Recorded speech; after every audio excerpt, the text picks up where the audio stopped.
Hoy estamos en comunicación con León Weinstein, autor y bloguero. Le doy la bienvenida, León. Buenas tardes. Gracias por venir a esta entrevista, a esta grabación. Invito a todos a suscribirse a su canal y también al nuestro. Y le pido que comente sobre esa noche horrible y espantosa que hubo en Ucrania.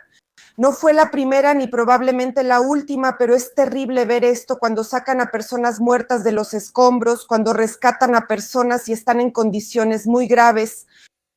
Y surge la pregunta, ¿por qué los rusos no atacan los centros de toma de decisiones? Y cuando declararon que iban a atacar esos lugares, pensamos que eso realmente podría influir en el curso de la guerra, pero después anunciaron de nuevo que no lo harían y siguen atacando a la gente. ¿A qué cree que se debe esto? Gracias. Bueno, la mejor manera para las personas que se dedican a actividades terroristas, definamos la palabra terrorismo. No es una guerra donde luchas, por así decirlo, soldado contra soldado, sino que es un intento de presionar a la sociedad civil para obligar a los líderes a hacer algo, ¿verdad? En realidad, la forma más barata, la mejor me sorprende, por así decirlo. No quise decir que sea realmente una buena manera, sí, sino que es la más fácil. Por eso los estados que, en general, querían llevar el terror al corazón de la gente y obligarlos a gritar, dejen de pelear o todos moriremos y cosas así. Ellos, por así decirlo, siempre recurrían a ese tipo de métodos.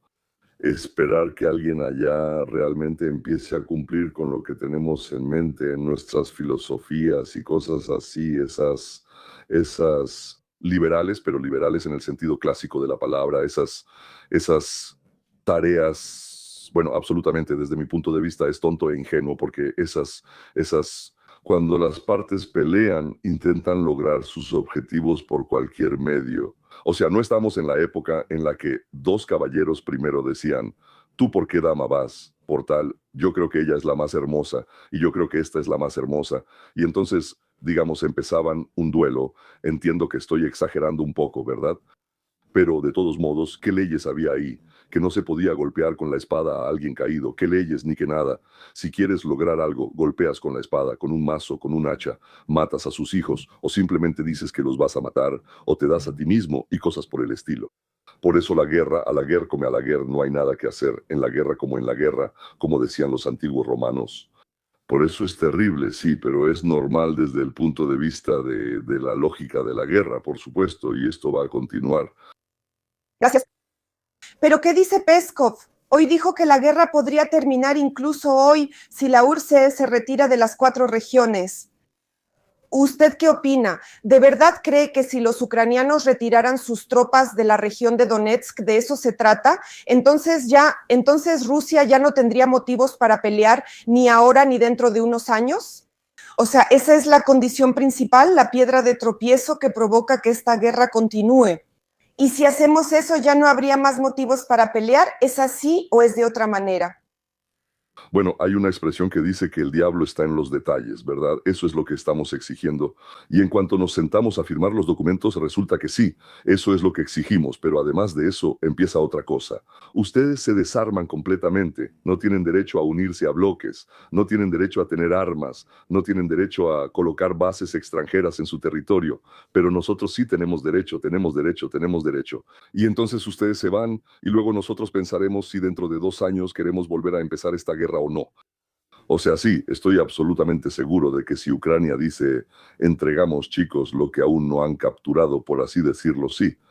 Yo, para que quede claro, no estoy a favor de continuar la guerra, estoy a favor de detenerla. Simplemente estoy tratando de responder a la pregunta de si lo que dice Peskov es verdad.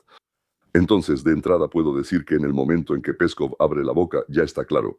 Una cosa es absolutamente clara, va a mentir. Entonces, si está mintiendo un 10% o está mintiendo un 114%, eso nunca se puede predecir. Pero él siempre miente, como se dice, ese es su puesto, es un mentiroso entre mentirosos. Bueno, sí, pero la cuestión es que cuando empezó la guerra, los rusos decían que habíamos tomado muchas posiciones que no les convenían. Por ejemplo, querían entrar a la OTAN, además ya no hablaban ruso. Para mí es difícil, de alguna manera lo hablo, pero me cuesta mucho, pero ya no hablaban ruso. Hacían algo más que no les gustaba. Y esa fue la razón por la que empezó la guerra, pero las razones eran otras. Ahora, de hecho, cuando la gente ya está agotada, dicen salgan de Donbass y ya la guerra se termina. ¿Existirán esas mismas razones dentro de 2 o 3 años para volver a reanudarla? Sí, por supuesto. Miren, no estoy completamente seguro de que la idea, bueno, no lo llamemos Putin, no importa quién sea. Sí, la idea de Putin desde el principio fuera conquistar Ucrania, en el sentido en que entendemos la palabra conquistar. De la misma manera, la idea, digamos, de Hitler no era matar a 6 millones de judíos, él no tenía esa idea. Él necesitaba deshacerse de esas personas de alguna manera. ¿Qué significa deshacerse? Ellos tenían muchas cosas que se podían repartir rápidamente y hacer feliz a la población alemana, al menos por un tiempo. Eso es de hecho lo que él buscaba. Entonces, ¿cómo era? Eluisovich, creo, sí, si no me equivoco. Ahora, Adolf Eluisovich, por supuesto. Y ahora intentó empujarlos hacia Europa, pero al principio decidieron comerciar. Tenemos judíos, vamos a venderlos. Oh, buena idea. No solo les quitamos todas sus pertenencias, también vamos a vender a los judíos. Nadie quiso comprar. Entonces fue a América. América tampoco. Bueno, él fue, envió gente. Roosevelt dijo que no, gracias, muchas gracias, pero no. Así que tampoco los dejaron entrar. Entonces se dijeron, está bien, no pudimos venderlos ni siquiera a los nuestros. Los vamos a sacar a algún lado. Bueno, y empezaron a probar diferentes destinos, incluyendo, lo estoy contando con tanto detalle para luego enlazar con lo que sigue. Y entonces se abrió esta cosa llamada mandato con los británicos. La Liga de las Naciones decidió que, finalmente, después de 2000 años desde que expulsaron a los judíos, había que organizarles un Estado. Y entonces un lugar casi vacío que históricamente se llamaba Israel. Bueno, Dios. O sea, si crees en Dios, entonces Dios dijo, este lugar es suyo, judíos. Y él nunca se retractó. O sea, este lugar es de los judíos. Es decir, si crees en Dios, entonces este lugar es de los judíos. Entonces vamos a enviar allá a todos desde estos Reich. No queremos nada. Solo que se vayan, que vivan allá, que hagan lo que quieran. Incluso que se lleven su oro. Allá. Y no sé, allá diamantes, coronas de oro en los dientes. Eso. Pero que dejen los medios de producción. O sea, así. Y todo estará bien. Bueno, los británicos a quienes se les dio un mandato de la Liga de las Naciones para organizar, ¿qué es un mandato? Esto es en el territorio que antes era, digamos, Israel, y ahora es, o sea, el Israel actual, más Gaza, más Cisjordania, más una parte del Líbano, más algo más por ahí, o sea, muchas cosas. O sea, el verdadero Israel, el que existió alguna vez, encerrar ese territorio con algún tipo de alambre, sí, de púas, y ahí meter a todos los judíos quienes quieran ir ahí. Y Hitler dijo, por favor, aquí tenemos, ¿cuántos son? 800,000, 1 millón. Los vamos a enviar a todos. Los británicos dijeron, primero vamos a verificar. Dejaron entrar a 30,000, luego organizaron todos los documentos ellos mismos. Rebelión significa que los árabes hicieron pogromos y dijeron, no podemos, los árabes están en contra. Y Hitler se encontró en una situación en la que ya le había prometido beneficios a la gente. No había de dónde sacar esos beneficios. Entonces nadie quiere aceptar a los judíos. Simplemente matarlos ahí mismo en medio de la calle no era muy aceptable. Entonces decidieron, vamos a llevarlos a lugares donde puedan vivir separados. Y ahí los mataremos. Ahora, pasando a la situación en Ucrania, por así decirlo. He contado esto durante tanto tiempo para que entiendan que no es una invención, son documentos. Esto es lo que quería Rusia, o lo que quería originalmente Putin. De nuevo, Putin es una voz colectiva aquí. Ellos querían que Ucrania fuera controlable y además controlable de manera bastante suave. O sea, muchachos, cambien su constitución. Ahora son un estado unitario con centro en Kiev. Hago lo que quiero. La van a cambiar, como en Estados Unidos, ¿no? Sí, ahí tienen 15 o 18 regiones diferentes, llámenlas estados o como quieran, no importa cómo. Cada estado, como en Estados Unidos, tendrá sus propias reglas y habrá algunas reglas generales, federales. Y en las reglas federales estará escrito que si 3 o 4 estados o regiones no están de acuerdo con algo, entonces los federales no pueden hacerlo. Y los rusos sabían exactamente que de esos 18 o 20 llamados estados ellos tendrían el control sobre 3, 4, 5, no recuerdo cuántos. Creo que contaban con 4 y así tendrían ese control y participarían en todas las decisiones. En ese momento no querían apoderarse de nada. O sea, sí es una toma de control, por supuesto, pero esa toma de control en realidad sus propios oligarcas, bueno, los oligarcas ucranianos han esclavizado mucho más al pueblo ucraniano que lo que proponía Putin y lo hacían incluso antes de Zelensky. Ahora ni siquiera me refiero a Zelensky. Sí. Ahora, bueno, una vez llegaron a un acuerdo, pero parece que no funcionó. Otra vez llegaron a un acuerdo, pero parece que no funcionó, ya saben. Entonces empezaron a asustar, comenzaron las amenazas. ¿Que vamos a atacarlos, a capturarlos o algo así? No, decía Occidente, no se preocupen, lo sabemos con certeza. Encontramos a digamos, mayor Petrov o algún Schmidt disfrazado de Masha y Popkin y se acuesta con Putin y sabe exactamente todo lo que Putin planea hacer. Otra vez Putin está reuniendo esto por decirlo en sentido figurado. Así que de ahí empezó todo. Luego empezaron a presionar. Presionaron con los primeros acuerdos de Minsk. Disculpen, pero Ucrania no los cumplió. Se puede decir que no eran justos, pero de todos modos, ¿para qué los firmaron, verdad? Los segundos acuerdos de Minsk fueron al año siguiente, creo, si no me equivoco. Entonces, bueno, muchachos, ya estuvo, ¿no? Dijeron, queremos esto, esto y esto. Sí, está bien, lo haremos. Todos firmaron y otra vez no se cumplieron. Entonces quedó claro que no se puede firmar nada con Ucrania. No estoy diciendo que Rusia sea honesta. Quiero mostrar que los objetivos de Rusia cambiaron debido al comportamiento de Ucrania. Y Ucrania lamentablemente se comportó como querían quienes pagaban y movían los hilos. Así que en ese momento, cuando llegó la primera persona, yo no sentía ni simpatía ni antipatía. Pero esa fue la primera persona que dijo, intentaré jugar entre Occidente y Rusia. O sea, no me voy a inclinar bruscamente hacia Occidente y tampoco me voy a inclinar bruscamente hacia Rusia. Sí, yo tengo una excelente relación en Moscú, tengo una excelente relación en otras capitales también. ¿Qué pasó? Entonces no, dijeron los Estados Unidos de América, esto no va a funcionar así. Vamos a asignar $5.000 millones para organizar allá tales y tales huelgas, tales movimientos populares que ustedes llaman Maidán. Y $5.000 millones se destinaron para organizarlos. Ahora toda Ucrania está segura de que ustedes mismos lo inventaron. Ok, sí, pero tenemos documentos sobre cómo se desarrolló esto, quién lo desarrolló, cómo se implementó, qué dinero se le entregó a Ucrania, cómo fue todo eso. Y se les metía poco a poco en la cabeza a través de los medios de comunicación que también tenían que comer. Y por eso tomaban dinero, o sea, directamente o no directamente, o por medio de intermediarios tomaban dinero. Tal vez no era dinero, tal vez era otra cosa. El dueño del periódico de repente recibía una concesión en Brasil para algo, ¿sí? Y su periódico de repente empezaba a escribir lo que se necesitaba por esos 2.000 millones que recibió en ese mismo Brasil. Entonces llevaron la situación a un punto en el que se creó una situación en la que tenía que estallar una guerra. Bueno, y después el apetito entra comiendo.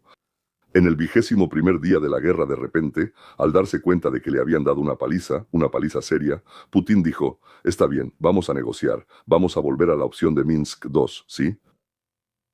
Y Aracamia voló, llegaron a un acuerdo, se apresuró de regreso y dijo, genial chicos, eso es todo, en el 23º día de la guerra la terminamos, no habrá más guerra, ¡hurra! Ese día llega Boris Johnson, quien por encargo del presidente de los Estados Unidos, Biden, creo, era el presidente en ese momento, y de la Unión Europea, le exige a Ucrania que no firme ningún acuerdo con Rusia y que continúe luchando. Y dice, no se preocupen, nosotros les vamos a proveer. ¿Con quién? No solo detener a Rusia, sino también llevar a su ejército hasta Moscú. Y de esa manera vamos a derrocar a ese usurpador y cosas por el estilo, ¿no? Y para Peskov no va a funcionar. O sea, a esa isla que ya compró, donde está una isla en el Pacífico, en ese lugar, él se va para allá y habla solo consigo mismo. Ah, bueno, después de que acordaron el alto al fuego, y ya es la tercera vez que lo acuerdan, ¿verdad? Pero todavía no lo han firmado. Ya estaban por volar para firmar, ya habían llegado a un acuerdo con los rusos, de repente llegan, así como dijo Johnson y dice no. Y entonces Zelensky, guiado por él, no es un político muy inteligente. Yo creo que es una persona muy inteligente como persona, como alguien así, es talentoso, sin duda. Sabe hacer muchas cosas, sabe mucho, pero como político no es inteligente, o sea, es un mal político, punto. Él dice, en vez de pensar en la patria, piensa en las conexiones con Ucrania, con Europa o en el dinero, no sé en qué pensaba. ¿Sí? Y tal vez en ese momento él y Borisov fumaron juntos, porque bueno, ya todos sabemos que también fuma con Macron y con otros personajes. O sea, los países están gobernados por drogadictos, hablando crudamente. Bueno, no está claro. Primero, no son drogadictos y segundo, la mayoría de ellos no tiene hijos. Eso es lo que resulta realmente sorprendente.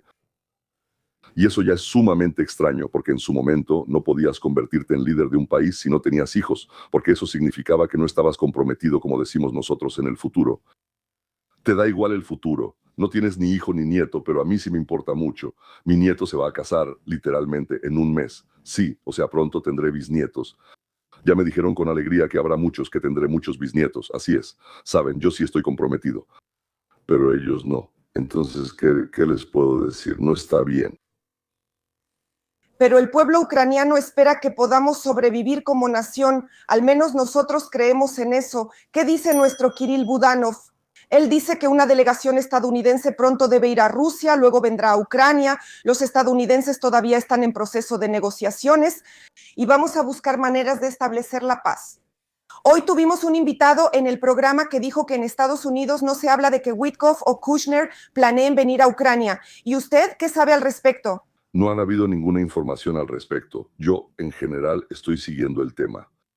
O sea, de nuevo, todo puede pasar, porque no todo, como se dice, se informa. Bueno, cosas así sí se informan si alguien planea ir a algún lado. Señores, pues nada. Bueno, ¿cuánto tiempo más, meses o años se puede creer que va a venir alguien y va a resolver algo? Ya basta, eso es todo, todo. Está claro que ese señor tiene a su propia gente y sus propias ideas sobre lo que necesita. Y yo no tengo la menor idea de lo que hoy quiere Estados Unidos de Ucrania. Sospecho que Trump quiere detener este asunto. Porque, bueno, por varias acciones, ¿no? Pero realmente no sé qué piensan los demás al respecto. Porque puedes dar una orden y, por así decirlo, los que están bajo tu mando no la cumplen del todo bien ni con precisión. Pero ni siquiera me refiero a eso. Saben, digamos, imaginemos que sí, Estados Unidos quiere que haya paz.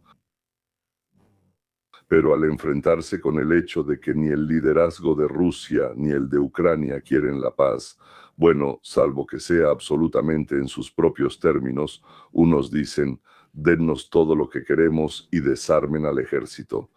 Que no se atrevan, que no lo hagan, que no tienen derecho y cosas por el estilo, y los otros quieren que, hasta que no se vayan de nuestra tierra, no habrá nada. Bueno, y ahí también dicen otras ideas absurdas, claro, ¿verdad? Y lo principal es que llevan diciendo esto varios años.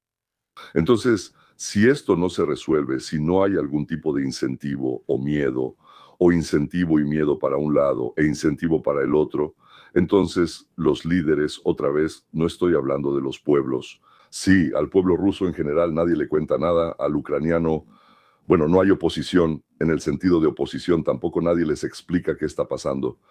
Todo lo que llega es o la versión 100% del gobierno o una versión ligeramente modificada, supuestamente por la oposición, pero sigue siendo la posición del gobierno y ya, a todos los demás los eliminan.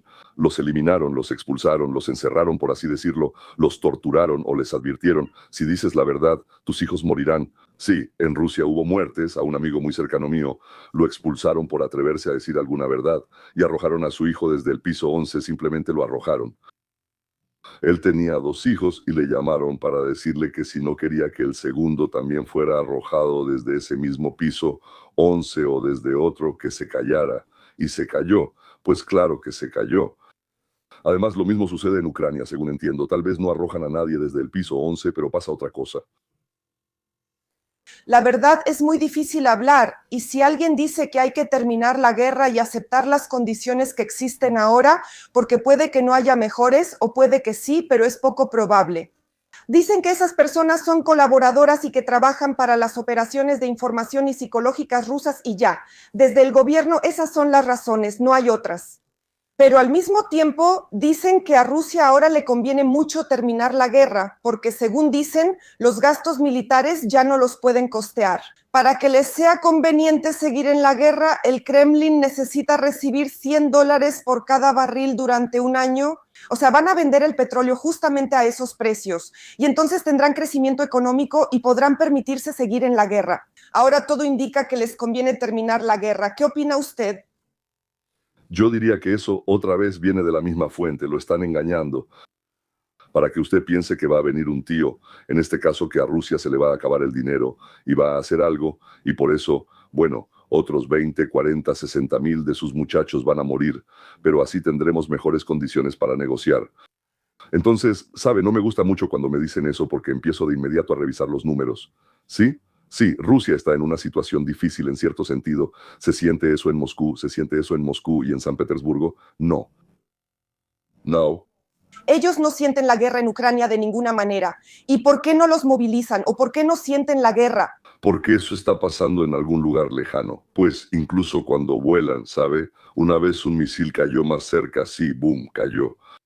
Bueno, explicaron, muchachos, bueno, dejamos pasar una, ya no dejaremos pasar más, ya no vuelan más, ya no vuelan más.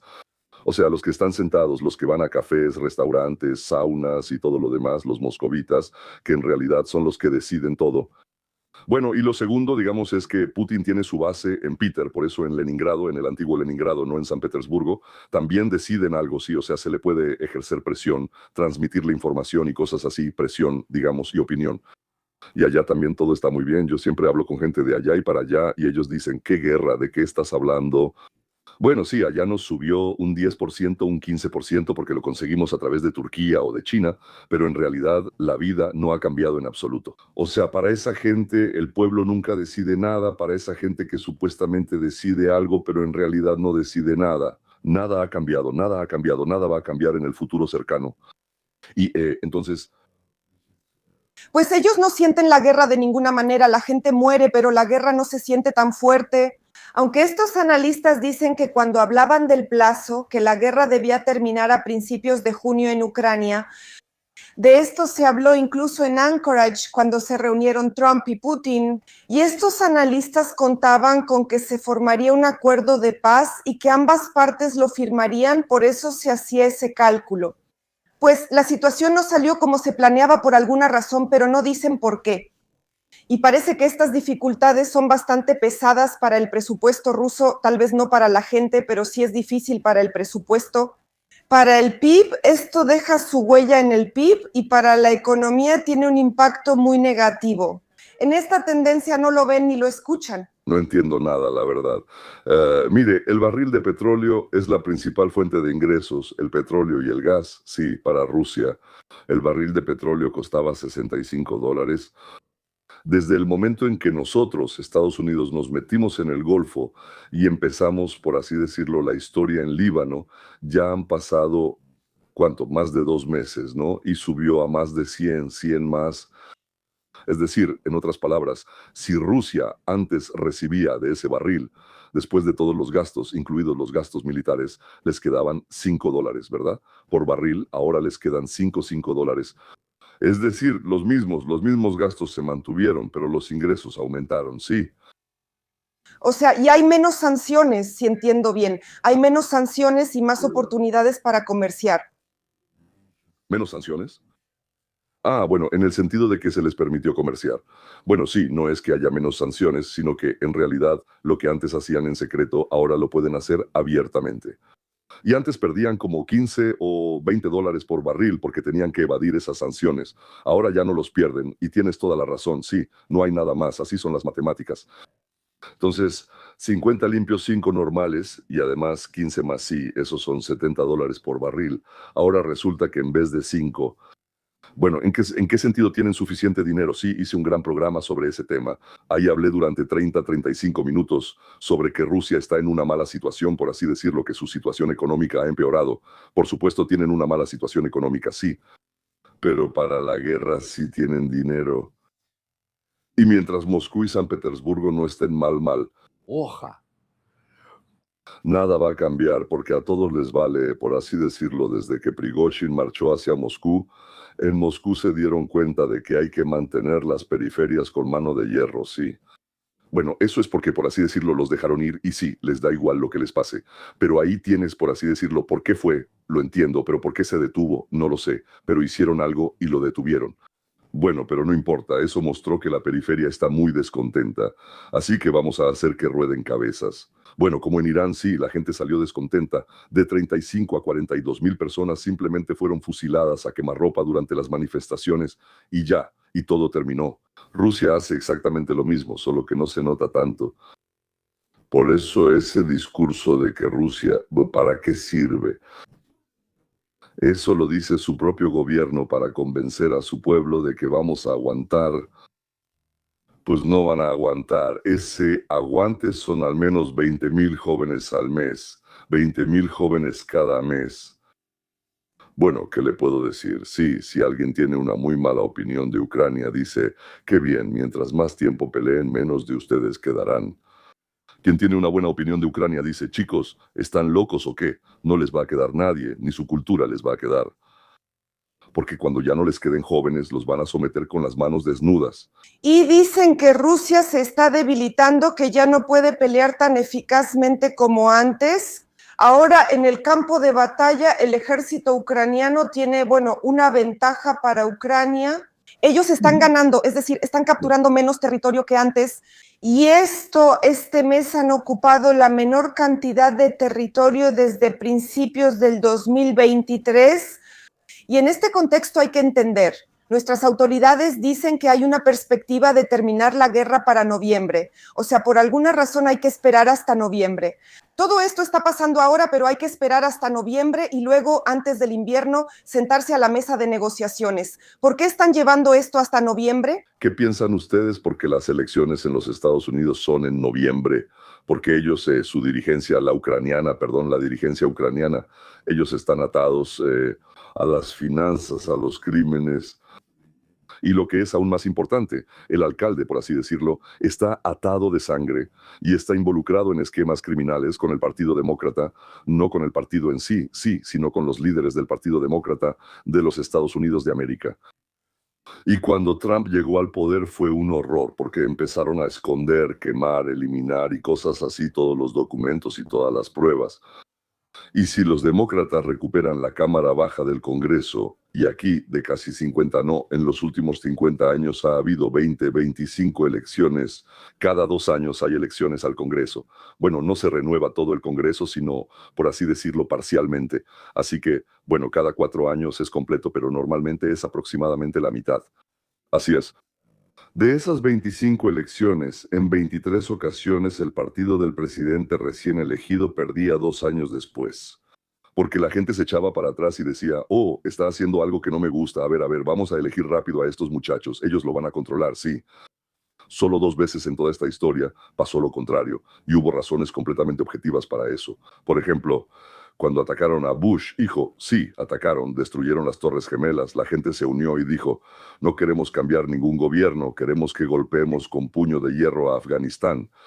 Nadie pensó que ese cabrón apestoso mandaría tropas allá, todos pensaban que simplemente volaría y bombardearía. Eso es. Bueno, no importa, o sea, yo también estaba de acuerdo, sí, que había que hacerlo y todo eso sí, pero cuando abrí la boca, cuando me di cuenta de que queríamos ocupar Afganistán, durante 3000 años todos han intentado conquistar Afganistán, nadie lo ha logrado. No, pero nosotros teníamos que conquistar Afganistán. Bueno, está bien. Entonces, aparte de esas 2 veces, también hubo una historia con Clinton, con Mónica Lewinsky y cosas así, digamos, graciosas. Por eso la gente fue a votar, porque decidieron que estaban molestando a nuestro querido Clinton, por eso fueron a votar por él. Lo digo completamente en serio. Así decían, están molestando a nuestro Clinton, nuestro querido, nuestro guapo. Así fue. Así que los otros son 23, entonces esperan que todo sea igual que antes, como ha sido siempre, casi siempre, y que los demócratas recuperen el poder. Y si los demócratas recuperan el poder, prácticamente el presidente se queda sin huevos. Bueno, o sea, se queda con huevos tal vez, pero no cocidos. O sea, no puede sacar dinero para nada. Tendrá que terminar la guerra en Irán. Si sigue, espero que ya haya terminado para ese momento, pero si continúa, tendrá que irse de ahí, como hicieron con Vietnam. Tomaron una situación de la nada y obligaron a irse.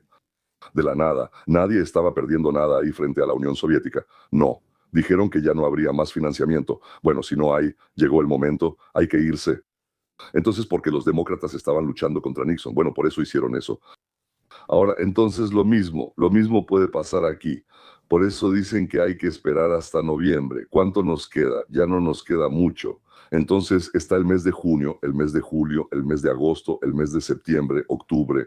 Bueno, y solo quedan 6 meses multiplicado por 20,000. En total unos 120,000 ucranianos jóvenes morirán, pero bueno, y con eso el Partido Demócrata podría ganar. Así que, en mi opinión, es un cálculo muy claro. Sí. Ella ganará, simplemente le dará dinero al actual gobierno de Ucrania y no preguntará en qué lo gastan, no exigirá una auditoría, pues simplemente seguiremos viviendo en guerra y la gente lo seguirá viendo. Y tal vez... O tal vez, incluso después de eso, cuando se relajen, por así decirlo, y lleguen a un acuerdo, de alguna manera, digamos, entre los oligarcas de Putin y los oligarcas estadounidenses y los oligarcas ucranianos, incluyendo a todos ellos. Bueno, ahora por así decirlo, tenemos a Zelensky también como oligarca, así que cuenta también a Zelensky. Pero lo dejarán en el poder en ese tipo de situación. No lo creo porque cometió muchos errores de todo tipo, pero lo liberarán con honores, no le harán nada. Él va a, por así decirlo, dar discursos por el mundo, por todos lados y recibir buen dinero. Ellos no van a pagar por todas esas cosas, como Clinton, que viajaba por el mundo, fue a Moscú y recibió $500,000 por media hora. ¿Por qué? Bueno, tenían que pagarle porque su esposa le entregó uranio a Rusia, bueno, a través de Canadá. Bueno, había que pagarle de alguna manera y le pagaron. Le dieron 500,000 prácticamente en efectivo, sí, y además donaron 20 millones a su fundación, pero a él personalmente 500,000. O sea, de nuevo, todo está en la correspondencia de esos tipos que se encargaron de eso, sí. Así que a nadie juzgan porque ¿cómo podemos juzgar a un ciudadano ruso, verdad? ¿Para qué vienen con nosotros? Continuación. Зачем к нам приезжают мигранты? Esa es la pregunta, porque los ucranianos preguntan, ¿para qué los necesitamos? Si necesitamos gente, los necesitamos para el frente. Hay personas que están listas para ir al frente. El gobierno ucraniano dice que estamos listos para pagar un salario de $7,000. Por $7,000 tal vez alguien esté dispuesto a ir a pelear. Y posiblemente algunos ucranianos se queden a pelear o vayan a pelear por ese dinero. Eso ya es decisión de esas personas. Pero nos traen personas de la India. Dicen que los de Bangladesh deberían mejorar la infraestructura. Las carreteras y otros trabajos que se necesitan, eso hay que hacerlo. ¿Por iniciativa de quién vienen aquí? Bueno, tal vez Soros y los globalistas inventaron esto. Si es así, ¿para qué? ¿O es iniciativa de nuestro gobierno o simplemente lo hacen sin iniciativa, como sea, por así decirlo? Saben, claro, yo no sé al 100% quién lo hace, pero vamos a ver a la Unión Europea. La Unión Europea se dedica a traer, como ellos dicen, mano de obra que en realidad no quiere trabajar.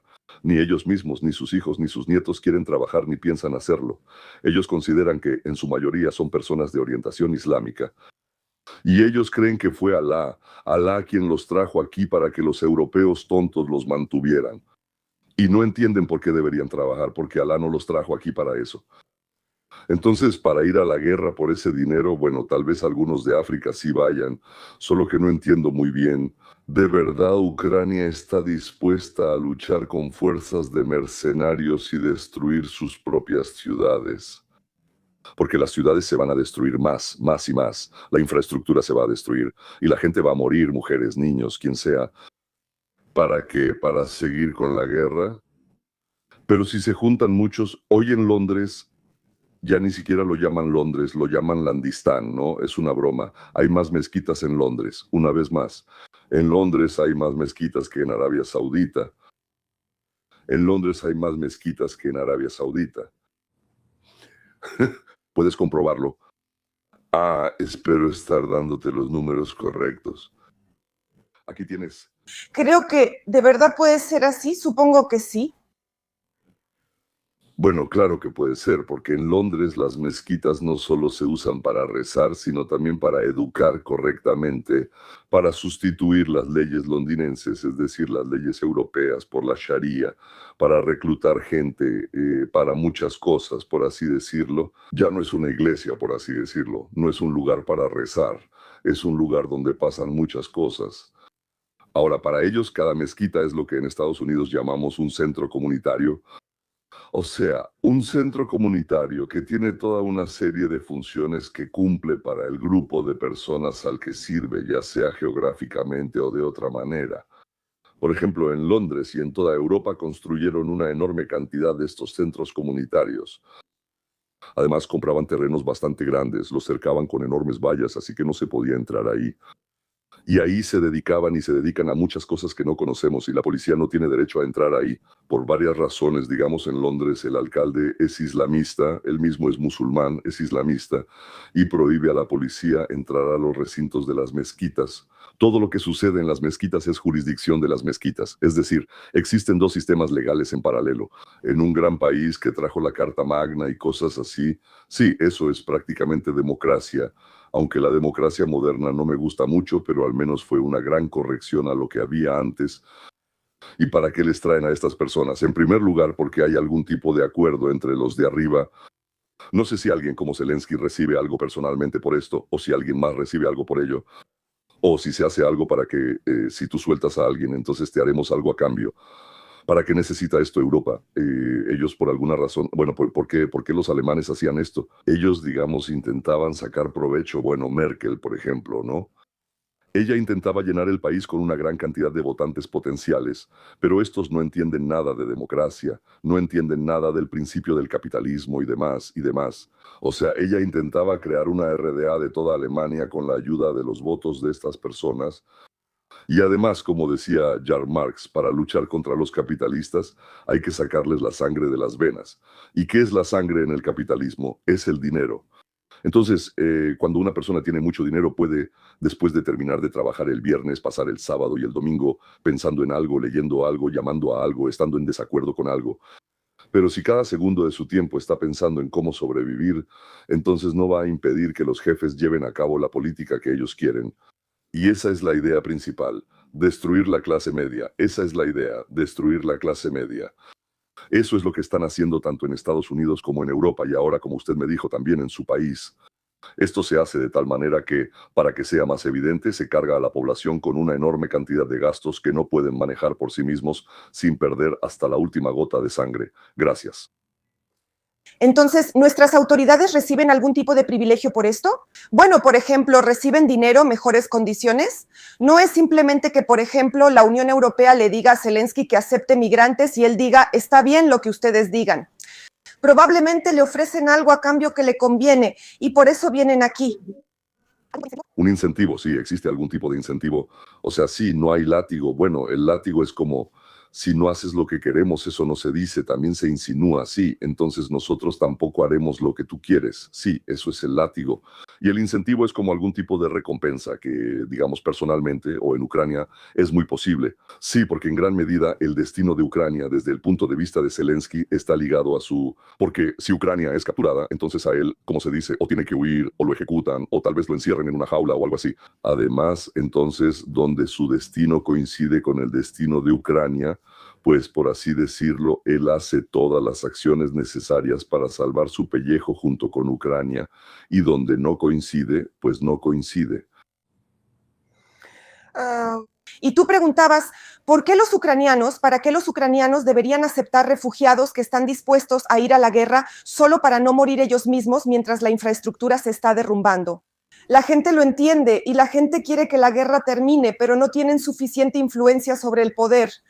Y por eso, si se trata de salvar la vida o la propiedad, la familia decide qué hacer. Toman la decisión incluso de vender el departamento, pagar dinero en las fronteras y sacar al hijo o al esposo, llevarlo al extranjero. Por eso la gente acepta estas condiciones. Probablemente lo harían para salvar la vida de sus seres queridos, supongo. Pero el gobierno no considera esa opción otra vez. El gobierno no dice, los colombianos vendrán aquí y lucharán, y ustedes construirán caminos, traerán pan, alimentos o medicinas a las farmacias, nuestros hombres a casa y ellos al frente. Esa es la cuestión. El gobierno no plantea esa pregunta. ¿Por qué? Si Europa nos da dinero, podemos destinar ese dinero si se toma la decisión de luchar con mercenarios. Sabe, la verdad, es la primera vez que le escucho mencionar esas cantidades como 5, 6, 7 mil dólares y así. Entiendo que es al mes, ¿verdad? Ah, porque ¿quién iría a pelear por esa cantidad al año? Ah, creo que la situación es la siguiente. Así me imagino, yo vivo en Ucrania, ¿verdad? Y yo amo a Ucrania. Y tengo hijos allá a quienes deben llevar al ejército. Y me pregunto a mí mismo, ¿amo lo suficiente a Ucrania como para enviar a mis hijos a morir para que Ucrania no entregue ni un metro de tierra? Y entonces me digo a mí mismo, no, no es suficiente, no es suficiente. Iré a pie, iré, por así decirlo, a sobornar, iré a abrirme paso, haré lo que sea necesario para sacar a esos niños de ahí. Ahora, entonces la segunda opción, yo vivo en Israel. Ah, y la misma situación. Y aquí tengo otro enfoque. Y entonces pienso, ¿por qué? Otro enfoque significa que yo envío a los niños y yo mismo voy si es posible. Sí, como ya he ido, por cierto. Ah, y entonces tengo esa diferencia en mi cabeza. Podría decir, ah, amas a Israel, no amas a Ucrania. Por eso lo haces, ¿verdad? Creo que tengo esa idea porque sé que si algún día Israel es invadido, si lo toman los árabes que entren ahí, será lo mismo que ya pasó, como lo que hizo Hamas el día 7 en los kibbutz y todo eso. Cuando lograron entrar, sí. Encontraron a 2.300 personas, creo que eran 2.300, no, si no me equivoco, ¿verdad? De esas, mataron a 2.000, violaron, quemaron en hornos, arrojaron niños, los mataron, les abrieron el vientre y ahí como unas 200 personas, ahora mismo se me fue el número exacto, las llevaron cautivas, las torturaron. A la mitad los mataron, a la otra mitad los volvieron a violar, los golpearon, no les daban de comer, etcétera. A los demás los devolvieron porque, bueno, tuvieron que devolverlos, ¿verdad? Estoy seguro de que exactamente lo mismo va a pasar en todo el territorio de Israel. El lema del río al mar significa que entre el río Jordán y el mar Mediterráneo no quedará ni un solo judío. Es decir, ese es simplemente su lema. Del río al mar, limpiar toda la tierra de esos judíos despreciables, sucios y desagradables. Eso incluye, bueno, a mis familiares y a mí también. Así que, bueno, pienso que si esa es la situación, entonces dejo ir a los niños, pero la situación en Ucrania no es así. Lo más probable es que saque a los niños de ahí o me esconda. Sí, o esconderse, o sacar a los niños. Así es como se da la situación. ¿Por qué dices que nadie menciona esas cifras? Pues ya me oíste a mí hablar de ellas, porque esto es una reforma. Es una reforma que propone nuestro gobierno y ayer se empezó a hablar de esto. Zulumilla Bubrovska, ella habló de esto, que van a pagar ese dinero. Esto sucedió en el contexto de que la Unión Europea nos está dando dinero. A finales de junio será el primer tramo si cumplimos con las condiciones, todavía no está claro. Las reformas ya están listas, pero se necesita dinero. Den todos los que puedan. Les decimos a los estadounidenses, denos licencias para los Patriot, necesitamos los Patriot. Si no nos los dan, al menos denos las licencias. A los europeos les decimos que nos den dinero porque necesitamos dinero. Esa es la posición de los ucranianos. Tengo una historia maravillosa, una historia maravillosa. Entonces, era por ahí de 1992, por supuesto, del siglo pasado, no del antepasado. Entonces, yo soy el alcalde de la ciudad de San Petersburgo, Anatoly Alexandrovich Sobchak, su servidor y rector de la Universidad de Leningrado. Estamos sentados en un restaurante en la azotea de algo y estamos hablando de algunos posibles proyectos, asuntos y de otras cosas, más cosas. Yo tenía conexiones bastante amplias en Estados Unidos. Por eso pude llegar a todos los financieros, estaban interesados en eso. Bueno, hablaron conmigo sobre ese tema. Entonces, y Sobchak le dice, no recuerdo cómo se llamaba, al rector. Oye, dice, tú me contaste sobre ese proyecto con la madera, ¿por qué no involucras a León y a la gente que está con él? Él dice, sí, por cierto, es una excelente idea. Tengo un subdirector de algo ahí, tenemos una cooperativa. No importa qué era, una pequeña empresa. ¿No podría darle su número? Yo digo, por supuesto sí. Al día siguiente me llama Seriosha y dice, hola, soy candidato a doctor en ciencias médicas, matemáticas, y soy subrector para ciertos asuntos. ¿Podemos reunirnos? Podemos reunirnos, en fin, nos reunimos. Él me cuenta, ahora lo haré rápido, no tardaré mucho. Y él me cuenta un proyecto maravilloso sobre que necesitamos $300,000. Con eso vamos, compramos madera. Esa madera entonces no se puede exportar. Pero si lo cortas de un lado se llama poste. Y por eso se puede exportar. Y vamos a exportar postes a Suiza. Y entonces me muestran el contrato con una empresa suiza. Y esa empresa nos paga cierta cantidad de dinero. Y con ese dinero luego hacemos esto. Y aquí está el contrato otra vez. ¿Sí? O sea, todo está planeado. Y de esos 300,000 obtenemos 1,000,000. O sea, devolvemos los 300,000, quedan 700,000 para exportar. Lo dividimos a la mitad. Y entonces son 350 cada uno. O sea, tienes 100% de ganancia. Yo digo, y se puede repetir esto cuantas veces quieras. Yo digo, entonces, ¿para qué devolverlo todo? Tal vez tiene sentido reinvertirlo. Sí, sí, sí, eso es lo que pensábamos. Simple. Bueno, está bien, ya, vámonos, vámonos. Le llamo a un socio mío en Los Ángeles. Le cuento toda esta historia. Él me dice, León, suena muy bien. Lo único es que vamos a comprobar esto aquí. Yo digo, ¿cómo? Él dice, pues pregunta cuál es la cantidad mínima necesaria para hacer esto una vez y ver qué pasa. Dice, bueno, 300,000, claro, puedo dar eso.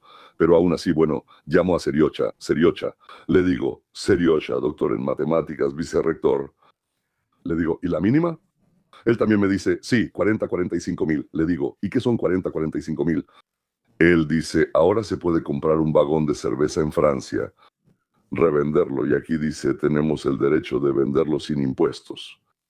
Y bueno, la universidad allá lo recibió para sus propios fines. Nosotros entonces lo pasamos sin impuestos, lo vendemos directamente desde el vagón.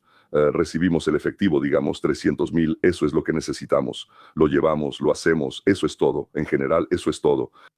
Vuelvo a llamar, digo, vamos, compramos. Yo personalmente compro un vagón de cerveza Kronenberg, $45,000. Lo envío entonces para allá. Значит, туда. Ellos lo reciben, lo despachan en la aduana, me dicen gracias y desaparecen. Y ya, Llamo, no, el final, lo más importante. Le llamo a Seriosha, le digo, Seriosha. Él contesta el teléfono y se alejó de mí allá. Simplemente no me llama y le digo, Seriosha, le digo, ¿qué pasa? Él dice, no, todo está bien, todo muy bien, vendimos todo, realmente recibimos mucho dinero, sí. Le digo, bueno, él dice, ¿entiendes? Pasó una cosa así. Dice, te lo voy a decir honestamente. Dice, tú eres de los nuestros, soviético. Allá no le dije a nadie más, a ti te lo voy a decir. Él dice, se formaron unas ganancias y no pudimos ni siquiera apropiarnos de ellas.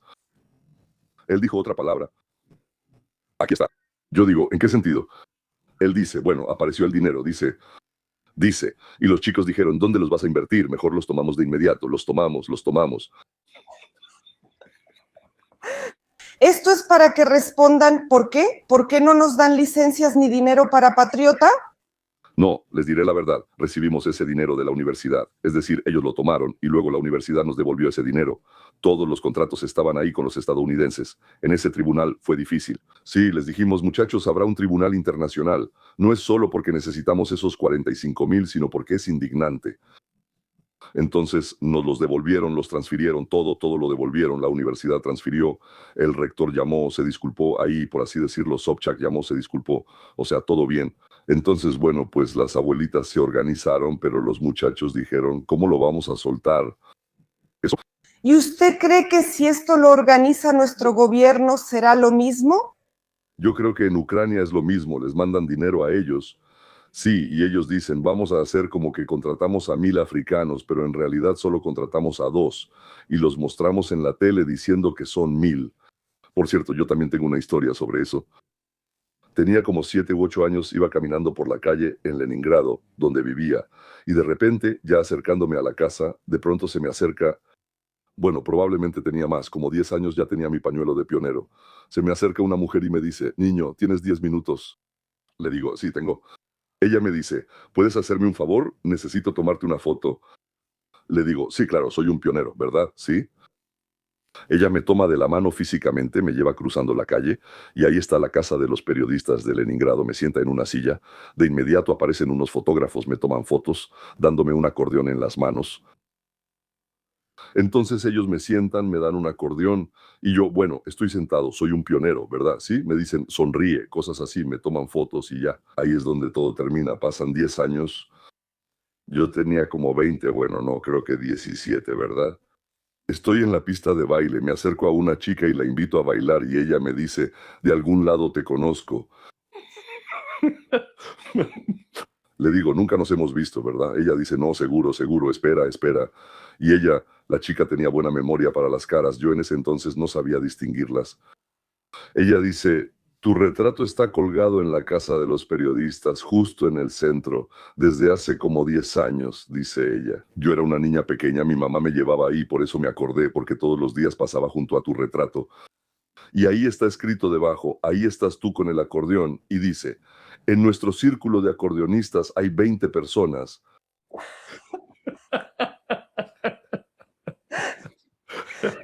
Perdón que hoy estoy de pie, sí, lo entiendo. Esto es algo parecido a lo que va a pasar. En nuestro regimiento de africanos hay 1,427 personas, o sea, si multiplicas 1,427 por $6,000, obtienes la cantidad que fue a parar a otro lado. Por eso los estadounidenses no quieren darnos dinero, ni patriotas, ni licencias, nada, y sospecho que ni siquiera quieren tratar con los ucranianos. Saben, bueno, otra vez, no es exactamente así, claro, simplemente de verdad, naturalmente se han vuelto salvajes. Por eso esperan así en Ucrania, por si acaso el poder cambia, y de repente otra vez los ladrones llegan al poder y todo estará bien. Porque un ladrón le roba a otro ladrón y eso es muy justo si pasa así. Vamos a explotar a los explotadores. Vamos a quitarles a los que quitan, como decían allá. Era muy bonito en la Unión Soviética. Ah, bueno, ¿qué es eso? Eso es así, sí, sí, sí, sí. Bueno, esperemos que no vengan los ladrones, pero cada vez hay menos esperanza. Cada vez que hago una transmisión, pienso en quién podría llegar al poder aquí con nosotros. Y cuando escucho las declaraciones de la gente, tengo cada vez menos esperanza. De verdad, que venga alguien que realmente se preocupe, por así decirlo, por el pueblo ucraniano. Sabe, tengo muchas esperanzas, de verdad, y me han surgido, por así decirlo, algunos destellos de esperanza, que esta vez no habrá un cambio de poder en la Cámara Baja del Congreso, la Cámara de Representantes. Eso es lo que llamamos aquí, ¿verdad? De los republicanos a los demócratas.